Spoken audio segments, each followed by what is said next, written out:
Dito kasi sa amin, maraming nag-apply dito na talagang bumagsak. Kaya panoorin mo to, ang video na to para malaman mo kung bakit sila bumagsak. Yo!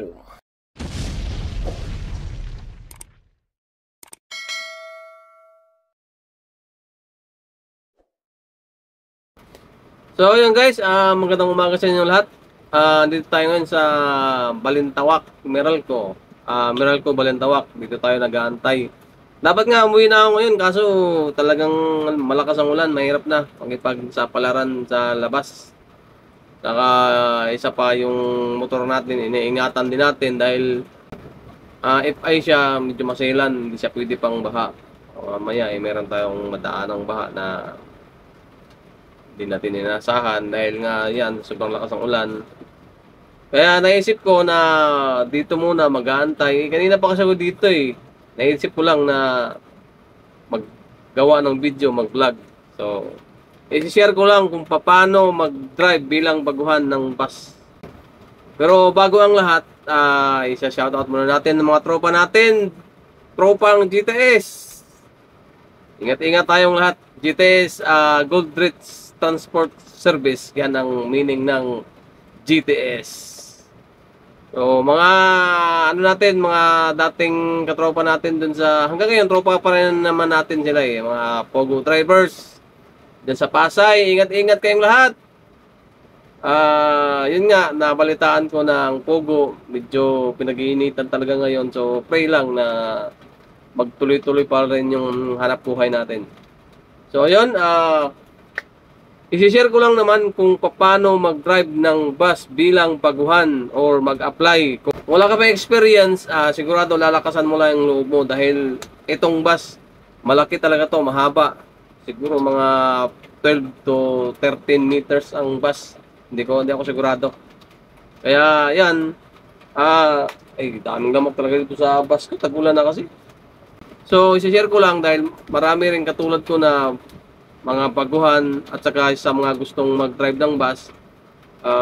Ang masasabi ko lang is lalo na pag nag-drive test kayo, alam naman na nating lahat na siyempre tayo mga driver tayo, kayang-kaya natin magpatakbo ng sakyan, kaya natin magpatakbo ng mga truck or ganito, mga bus. Pero sa pag-drive test kasi siyempre nagmamaneho na tayo, alam naman natin na kaya natin patakbuhin ng mabilis, pero wag na wag mong gagawin yon. Wag gagawin yung, kayang-kaya ko to, ihato ko to. Wag, kasi doon pa lang bagsak na talaga. Dahil marami rin talagang nag-apply dito na bagsak, pero pinagbibigyan naman dahil siyempre, alam din naman ng mekaniko na itong unit na to, first time nilang mahawakan, first time nilang ma-drive to, kaya iba-iba kasi ang ang handling ng bawat sasakyan, katulad lang ng preno, katulad lang ng clutch. Yan. Isa kasi sa mga dahilan kung kung bakit ka bumagsak yung hindi mo pa kabisado yung clutch, merong mataas, merong mababaw. Pero kung driver ka naman talaga, alam mo na makapag-adjust ka naman eh. Kaya yun nga, pinagbibigyan muna hanggang sa ma-adjust yung sarili niya, ma-adjust yung paa niya. Lalo na isa pa tong cambio na merong cambio na malapit lang yung clearance, meron ding konting-konti lang yung clearance na kapag katulad ng ipasok mo sa segunda, pumapasok sa kwarta dahil sa sobrang lapit. Pero itong dala ko, itong hawak ko, tama lang talaga yung clearance ng cambio nito. At saka malambot.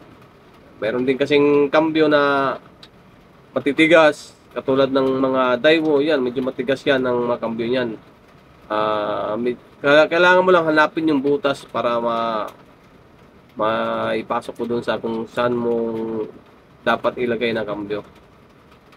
So yun, itong masasabi ko lang naman, kailangan dito sa bus,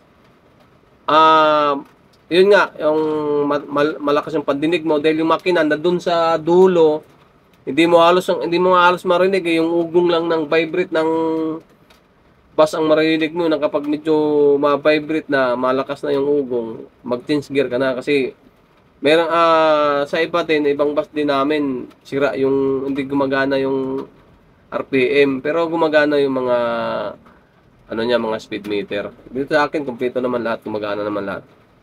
Kaya bago sumampa or bago patakbuhin yung bus, kapain mo muna yung kambyo kung saan siya papasok, saan yung primera, baka mamaya ang papasok atras, delikado, patay yung nasa likod. So, yun lang naman ang unang-una mong gagawin bago patakbuhin yung bus sa pagdadrive test. At saka isa pa, kung anong sasabihin ng nag-drive test sa'yo, sa amin kasi yung mekaniko yung balituhin ko ang ano namin nagdadrive test sa amin. O yun nga, kung anong sasabihin ng mekaniko, gawin mo na lang na wag mong ididiretso ng segunda. Kailangan dumaan ka muna ng primera dahil nakadesign talaga ang ng yan yung tutulak ng bus or sasakyan para mapatakbo mo. Hindi pwedeng didiretso ko sa segunda. Pero kung master ka naman, marunong ka na sa clutching, marunong ka na magtimpla, pwede mo nang i-cambio ng segunda. Ang sa akin lang, kapag nag-drive test ka pa lang, huwag mong gagawin yun. Dahil isa pa yun, bagsak na doon. Saka yung sa mga pagliko naman, siyempre mahaba tong bus, kailangan tingnan mo yung gulong sa side mirror. Dahil pag lumiko ka at hindi pa nakalagpas yung gulong, sabit talaga ang gulong doon sa likod. O yun nga, buti kung mag-gutter lang, paano kung nasa taas ang salamin, di basag ang mga salamin sa bintana mo. Saka doon din sa mga truck driver na gusto mag-apply ng bus, isipin natin na ang bus at saka sa truck, iba talaga, magkaiba. Dahil pareho lang ang diskarte kung paano patatakbuhin. Yung siyempre alam naman natin, mga driver tayo Ang kaibahan lang, control sa clutch, silinyador, saka dito sa cambio, hindi pwedeng kakajut-kajut ka. Lalong-lalo sa clutch na merong mababaw ang clutch, meron ding malalim ang clutch. Depende na lang kung saan ka sanay. Ako sanay talaga ako sa mababaw lang ang clutch. Ayoko ng malalim na clutch Halos kadalasan naman ng mga driver gusto saktuhan lang yung ng clutch, lalim ng clutch. So yon, hindi rin pwede dito kung mabigat ang paa, yung madiin ka magpreno dahil subsub talaga ang mga pasahero, magreklamo yun. Hindi katulad ng mga truck na ang karga is mga gamit, mga pang-deliver. Hindi pwedeng madiin ang preno. Kasi pag nasubsob yung pasahero, magreklamo yun. Yung reklamo, hindi naman magsasalita sa iyo Kuya, bakit ka ganyan mag-drive? Hindi magsasalita. Doon yun sa opisina magreklamo, doon yun magre-report yun. So, ikaw naman, siyempre, kaya medyo mahigpit yung mag-drive test sa'yo dahil yun din ang masisira sa yun din ang masisira sa opisina kapag pinagbigyan ka ng ganun na lang.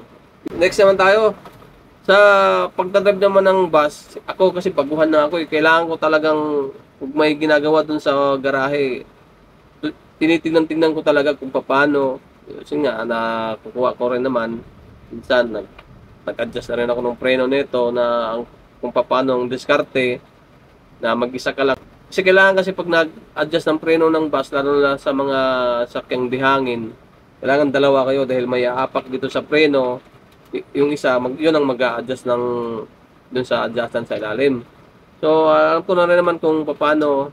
Kasi na-apply ko rin naman yung ginawa ko noon na nag-tracking ako na dihangin din. Ang ginawa ko, inangat ko yung bus, ginamitan ko ng jack. Yun nga, doon nakapag-adjust ako ng preno. Hindi rin pwede yung bara-bara ka mag-drive. Singit ka ng singit. Kailangan siguraduhin mo yung quit ng bus mo na lumagpas ka na bago ka lumipat. Kasi singit ka ng singit. Hindi ka pa sigurado kung nakalagpas na ba yung quit mo na dun sa kabilang sasakyan. Pag lumipat ka ng linya, sapol yung nasa likuran mo. Hindi rin kasi pwedeng bigla silang pipreno para sa'yo. Hindi naman, kailangan ikaw ang gumawa ng paraan para hindi sila masyadong maabala. So, yun lang. Kasi ganoon naman talaga Ikaw kaya para kang ikakat na hindi alanganin yung cut sa'yo. Siyempre magagalit ka. Yun nga ang gagawin mo na pag naglumipat ka ng linya, siguraduhin mo na hindi masyadong maabala yung nasa likod na magbigla rin siya ng preno. Kasi ayaw din naman nila yun ng ganon. Tayo naman, lahat naman tayo gano'n. Ayaw naman ayaw nang magpreno ng biglaan dahil yun ang dahilan na lumusot yung ano natin, yung sa preno natin. Hindi tayo hindi tayo hihinto dahil wala tayong preno, lumusot na eh. So, yun, dito naman sa ano ko, sa Pasko, ito yung unit natin, medyo makalat. Ayan. Lahat naman meron ito yung speed meter. Ito na yung RPM natin na kailangan pag nag-change gear ka kung mararamdaman mo naman sa sa vibrate ng bus. Kasi nga yung makina nasa likod, hindi mo masyadong marinig yung andar kung galit na ba ng gusto. Ang share ko lang ang sasalatin mo na lang yung vibrate ng bus kasi ugong yan ugong ng malakas yan kapag mataas na yung RPM. Yan, minsan kasi minsan itong sa akin medyo sira na rin to. Hindi na rin siya minsan hindi na gumagana. Kaya yun nga ang diskarte ko kapag ugong na yung bus, siguro nandito na yun sa 15. Pag sa 15 na kasi yan na yung sagad na rin yan. Huwag mong palampasin ng dito. Nakikita yung kulay green na yan. Ayusin natin. Ay, hindi makita. Yung kulay green na yan, hanggang dyan lang, 15-16. Yan, huwag mo nang palampasin na dito. Lalo na pag umabot ng 20, talagang over RPM na yun. Ugaliin mong hindi ka lumalampas dito dahil isa yun sa overheat yung makina natin. Itong bus natin, hindi ka na makatakbo, patay yung makina mo. So, yun, ito yung diesel natin. Lahat naman merong ganito. Alam na natin kung anong sign yan. So, ito yung temperature natin. Yung parang, cold and hot. Yan, ganyan. H, tsaka C. C yung nandun sa, C yan.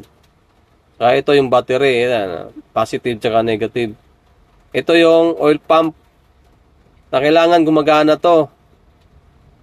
Ito yung nagpapa-circulate ng langis doon sa loob. Ibig sabihin, pag umangat to, hanggang dito lang wag naman lumampas dito sa kahit umabot dito sa guhit, sana wag naman lumampas dahil masyado nang mataas. Ito yung hangin natin. Iba-iba yung format ng sa hangin Pero kailangan hanggang dyan lang sa G's. Yung iba, walang number dyan yung kulay lang. Pero ito, meron number. Huwag lumampas sa G's kasi pag lumampas sa G's, masyado nang mataas yun. Sira na yung yung anong tawag dun sa yung sa ng hangin, yung dryer ba yun? So yun, ito. So yun, wala na. Yung mga pindutan, maraming pindutan yung mga ganito. Sa ilaw lang naman yan. So dito naman, tumutulo na yung bus ko. Kasi sobrang lakas ng ulan. Nag-moist na. So ito naman, ito yung maxi natin. Kung baga sa maliliit, ito yung handbrake. Handbrake yan. May nakalagay naman dyan Post. Saka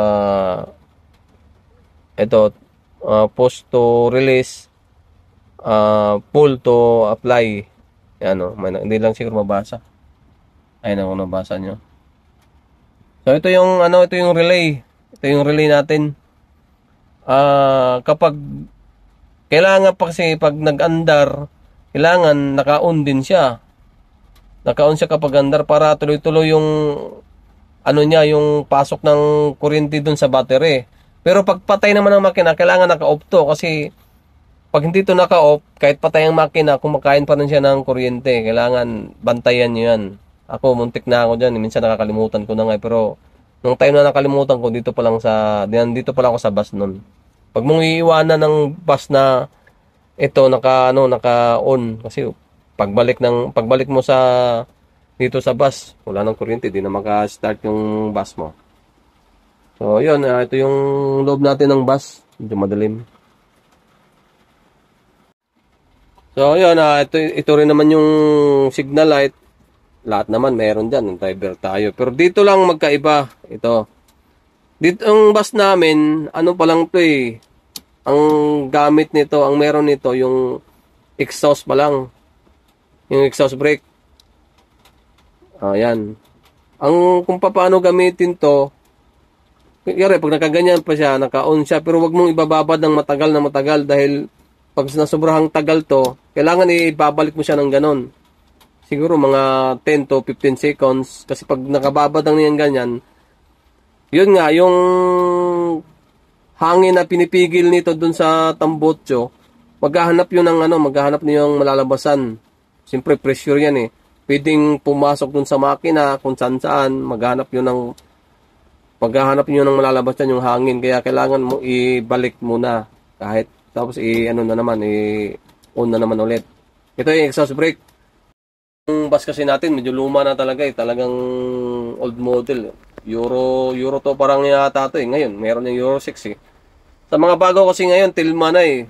Kaya pag ginamit mo yun, talagang pwedeng mag-slide yung gulong dahil sa sobrang lakas. Ano kasi yun? Kuryente kasi yun na nagpapahina ng ikot dun sa ng transmission. Kaya yun ang maganda. Ito medyo luma pa eh. So ayun nga sa mga truck driver natin dyan na mag-a-apply dahil dito talaga sa amin marami na talagang nag-apply dito na bumagsak dahil kumpiyansa ba na porkit marunong mag-drive, malalaki ang truck nilang dala noon, pagdating dito sa bus, ginagamit pa rin yung pagiging truck driver. Iba kasi ang takbo ng bus sa truck eh, iba ang control eh, iba ang drive. Meron kang iniingatan dito mga pasahero dahil mga ulo ng pasahero maalog na ganon, mamaya sasakit ng ulo niyan, talagang reported ka, i-report ka dun sa opisina. So yun lang naman, wag lang tayong maging mainitin ng ulo dahil isa pa yon, mahirap yung taong mainitin ng ulo lalo na sa pag nasa labas ka. Laging i-apply yung sinasabi ng LTO na wag ipilit ang karapatan. Yun lang. Maraming salamat.